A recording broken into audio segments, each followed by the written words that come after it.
And you can read more about the 2-year study I did with this program on my Substack.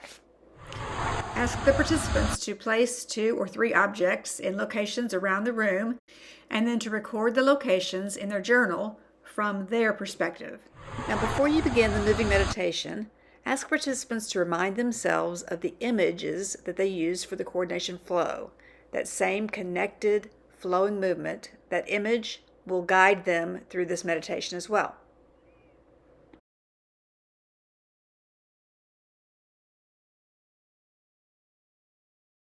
After completing a predetermined number of rounds, ask participants how the image affected their movement. And you might notice the impact that the image is having on their movement before they're able to actually verbalize it. But as you see the image beginning to impact the fluidity of their movement, let them know that. Having that outside observation is not only encouraging, but it gives participants the added vocabulary to describe this new, fluid, connected movement. Now, after the moving meditation, ask participants to recall their 3 objects, go and retrieve them, and move them to 3 different locations. Now, they're not going to record the new location. So they're not going to put that down in their journals. This time, you just want them to make a mental note of where they've moved the objects to. Before you start working on your eyeball flexibility, ask participants what can they see without turning their head in their right and in their left. How far can they stretch their eyes right now? Now, I would have them just working laterally first, because I think sometimes the temptation is so great to tilt your head up and to tuck your chin when you're looking up and down.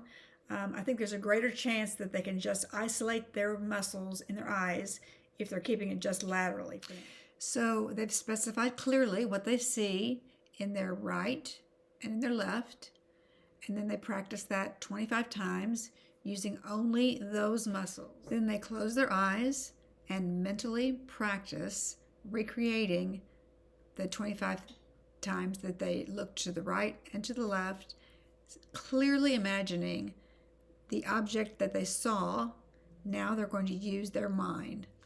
Now, after everyone's gone through the practice, have them open their eyes and weight on both feet, relax their shoulders, and to notice what they can see now when they move only their eyes to the right and to the left.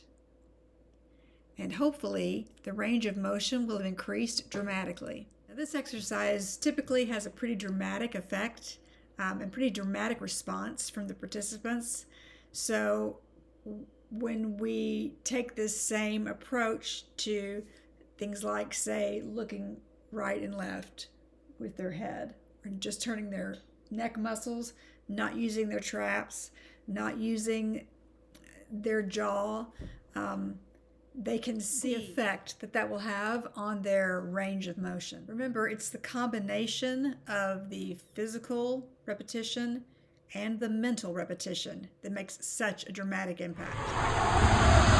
Now, while everybody's seated here, ask them to recall the 3 objects or 2 objects that they placed. Not the first location that they wrote down, but the second location that they made a mental note of, and have them go and retrieve them. Ask participants to notice what difference there was between the first location of the objects and the second location. The first location they wrote down in their journal. The second location they made a mental note of, and they just had to hold that memory in their mind. Ask them what differences they noticed. Let me know what areas you feel like either you feel like or your participants are asking you for more content in, whether it's mental flexibility or physical perception or kinesthetic awareness. If there's an area that they either would like more information about or that they really enjoy, let me know. You can leave it in the comment section below, or you can email me your question or your request, and we'll see what we can come up with. You might just ask your participants. Sometimes, in fact, a lot of times, the best requests that I have and the most creative exercises that I've developed have come from the participants. They'll tell you what they're getting out of it, what they're not getting out of it, and what needs to be clarified.